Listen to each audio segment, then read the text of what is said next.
जब कभी भी भ्रम की स्थितियां हो, उलझ जाएं किसी समस्या में या कार्य नहीं बन रहे हैं, तो जरूरी नहीं कि आपका भाग्य साथ नहीं दे रहा।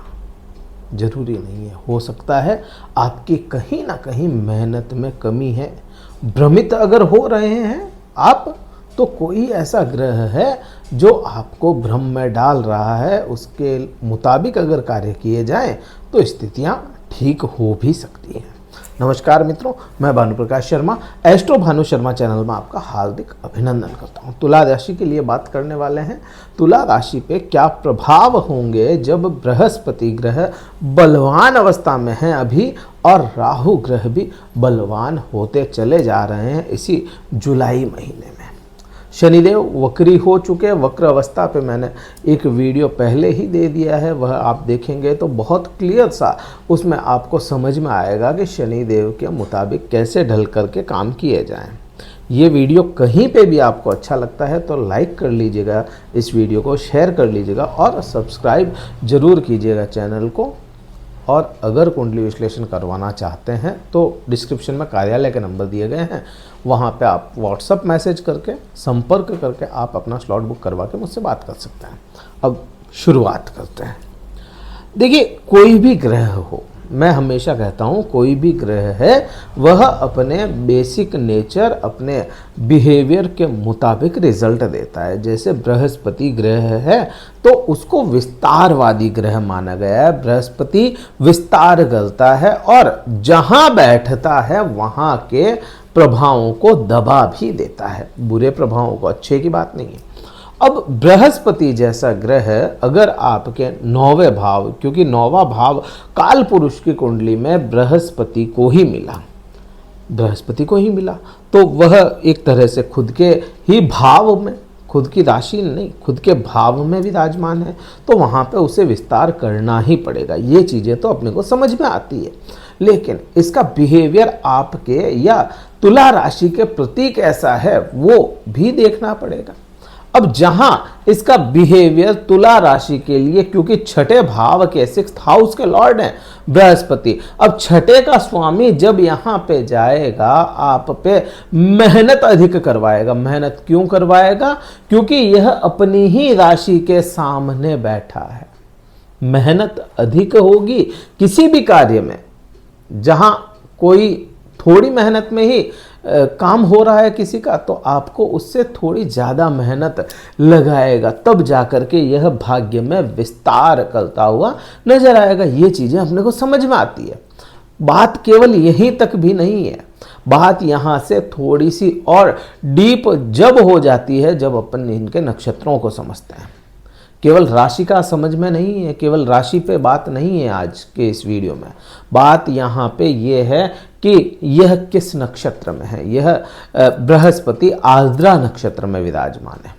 आर्द्रा नक्षत्र में विराजमान बृहस्पति है और आर्द्रा नक्षत्र का जो स्वामी माना गया है, आर्द्रा नक्षत्र का स्वामी राहु ग्रह है। और राहु की स्थिति को देखें, राहु जो अब बलवान हो रहा है, कुंभ राशि में है, आपके पंचम भाव में विराजमान है। अब पंचम भाव में विराजमान है और यह पूर्वा भाद्रपद नक्षत्र में है। पूर्वा भाद्रपद नक्षत्र बृहस्पति का खुद का नक्षत्र है। तो यहाँ पे क्या ही समझ में आता है अपने को कि राहु के नक्षत्र में बृहस्पति और बृहस्पति के नक्षत्र में राहु विराजमान है। दोनों ने नक्षत्र बदल लिए। प्रभाव दोनों के एक दूसरे के पूरक होकर के आएंगे। यहाँ पे मिले जुले प्रभाव अपने को देखने को मिलेंगे। 9वें भाव में क्या कर देगा? 9वें भाव में आपको धार्मिक तो बनाएगा, लेकिन प्रैक्टिकल भी बनाएगा। धार्मिक बनाएगा, लॉजिकल भी बनाएगा। यहाँ पे पिता के साथ में संबंध भी अच्छे करने की कोशिश करेगा।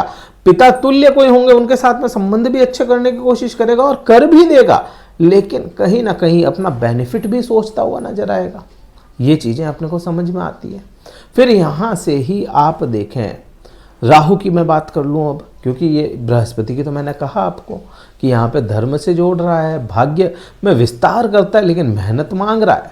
मेहनत तो करनी पड़ेगी, तब जाकर के भाग्य आपका साथ देना शुरू करेगा। अब यहाँ पे जब राहु ग्रह बैठा है आपके 5वें भाव में, 5वां भाव क्या है? 5वां भाव प्रेम संबंध है किसी भी इंसान के लिए। पांचवा भाव ज्ञान है, पांचवा भाव शिक्षा है, पांचवा भाव आपके लिए आकांक्षाएं हैं, इच्छाएं हैं, जो इच्छाएं आपके मन से निकलती है। पांचवा भाव जॉब को स्विच करने के लिए भी जाना जाता है। जॉब नहीं है यहाँ पे, लेकिन जॉब स्विच करना, नई जॉब को ग्रैब करना, ये यहाँ पे देखा जाता है। आपके संतान का सुख भी यहीं से देखा जाएगा। अब राहु जैसा ग्रह है, भ्रमित करने वाला ग्रह है, जब यहाँ पे विराजमान होगा तो इसके प्रभाव भी वैसे ही आएंगे। आपके प्रेम संबंधों में कहीं ना कहीं विस्तार होता हुआ दिखेगा। नए आप देखो, मैं ये नहीं कह रहा कि बहुत ज़्यादा प्रेम संबंध अलग अलग बन जाए, नहीं। यहाँ पे स्थितियाँ क्या बनती है कि आपके प्रेम संबंधों में विस्तार कैसे, विस्तार को समझे, पहले विस्तार को समझे, फिर भ्रम को देखते हैं। देखिए, जिन लोगों के प्रेम संबंधों में समस्याएं थी, ब्रेकअप हो गया या प्रेम संबंध नहीं थे, उनके प्रेम संबंध नए बनने के योग बनते हैं, ये एक बात हो गई। दूसरा, भ्रम कैसे, जिन लोगों के प्रेम संबंध सही हैं, पहले से प्रेम संबंध चल रहे हैं किसी के साथ, तो उनमें कोई दूसरा ही भ्रम आकर के बैठ जाए, कोई भ्रम आ जाए कि तुम मुझसे ऐसा नहीं, तुम मुझसे ऐसे नहीं, इस प्रकार से स्थितियां यहाँ पे बनाता हुआ नजर आएगा। ये तो राहु का काम हो गया। विस्तार का काम किसने किया? बृहस्पति ने कर दिया।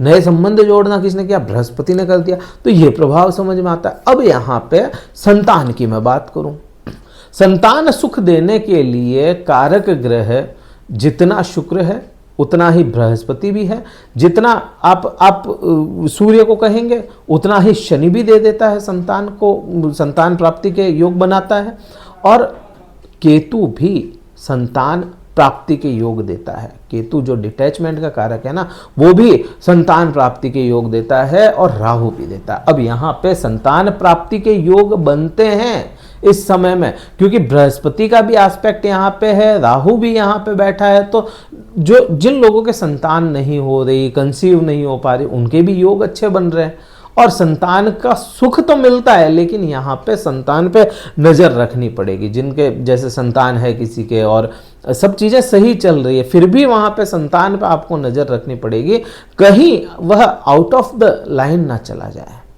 तो इस प्रकार से आपके ये प्रभाव यहाँ पे देखने को मिलेंगे। अब मैं जॉब की बात करूँ, नई खोज की जब बात करते हैं या जिज्ञासु किस्म का कोई इंसान होता है, मतलब उसका राहु कहीं ना कहीं बहुत एक्टिव है। अब राहु ही पंचम भाव में बैठेगा तो जिज्ञासाएं रहेगी आप में, नई जॉब कर लेते हैं, पुरानी वाली में अभी मज़ा नहीं आ रहा, या ऐसा अपने को ग्रोथ नहीं हो रहा है, तो जॉब स्विच करने का आपके योग यहाँ पे यह राहु बना रहा है। तो ये प्रभाव भी अपने को समझ में आता है। अब जॉब स्विच करने की जब मैं बात करूंगा ना, तो यहाँ पे मुझे अभी फिलहाल के समय में, फिलहाल 2-3 महीने में जॉब स्विच के ऐसे नहीं करने चाहिए। अगर कोई अच्छी अपॉर्चुनिटी है तो कीजिए, अदरवाइज अभी होल्ड पे डाल करके फिर आप कीजिए। जब बृहस्पति इसी टाइम पीरियड में, इसी 2025 में 2 महीने के लिए बृहस्पति उच्च के होंगे और कर्म क्षेत्र में बृहस्पति विस्तार करेंगे, उस समय आप कर सकते हैं। तो वो चीज़ भी अपने को समझ में आती है। अब यहाँ से ही अपन बात करें इन दोनों ही ग्रहों की, राहु की और इसकी बृहस्पति की। अच्छा, इससे पहले शिक्षा की मैं बात कर रहा था, तो एक ये भी है, जो लोग बाहर जाकर के पढ़ना चाहते हैं ना, उनके लिए ये समय बहुत अच्छा होगा। जो अपने स्थान से परिवर्तन होकर के दूसरी जगह पे जाकर के पढ़ना चाहते हैं, डिस्टेंस एजुकेशन लेना चाहते हैं, उनके लिए, विद्यार्थियों के लिए भी समय काफ़ी हद तक ठीक होने वाला है। तो उसमें किसी प्रकार की समस्या नहीं है। अब यहाँ पे इन दोनों ही ग्रहों की बात करें मिली जुली, अब मिली जुली दृष्टि की बात करोगे ना, तो इसकी 9वीं दृष्टि, राहु की 9वीं दृष्टि कहाँ जाएगी? आपके खुद की राशि पे। बृहस्पति की 5वीं दृष्टि आपकी खुद की राशि पे, मतलब तुला राशि पे।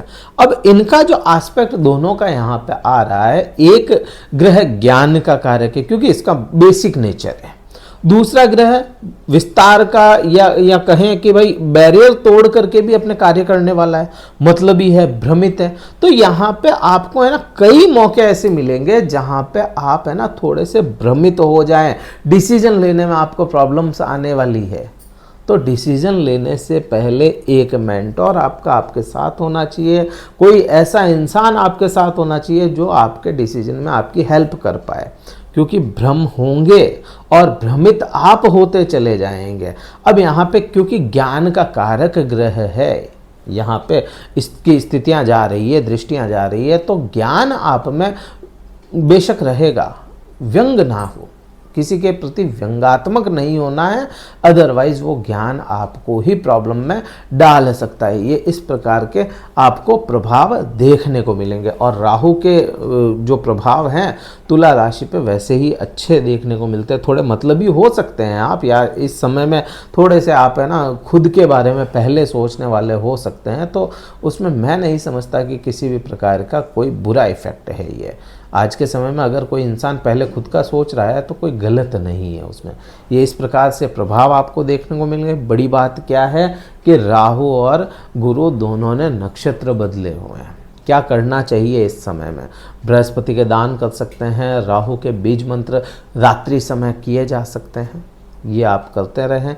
और एक चीज़ और, क्योंकि शनि है ना आपके 6th हाउस में है, तो इस समय में क्योंकि 6th हाउस खुद बृहस्पति का है, तो बृहस्पति के दान अगर करते हो ना तो ज़्यादा इफेक्टिव होगा। चने की दाल हो गई, श्री हरि विष्णु के मंदिर में आप कुछ भेंट कर सकते हैं, पीली मिठाई भेंट कर सकते हैं, इस प्रकार से शंख भेंट कर सकते हैं, तो वो आपको दान करना चाहिए, भेंट करनी चाहिए, उससे अच्छे प्रभाव देखने को मिलेंगे। ये वीडियो कहीं अच्छा लगे लाइक कीजिएगा, शेयर कीजिएगा, सब्सक्राइब जरूर कीजिएगा चैनल को। इस वीडियो में इतना ही था। जय हिंद, वंदे मातरम, भारत माता की जय।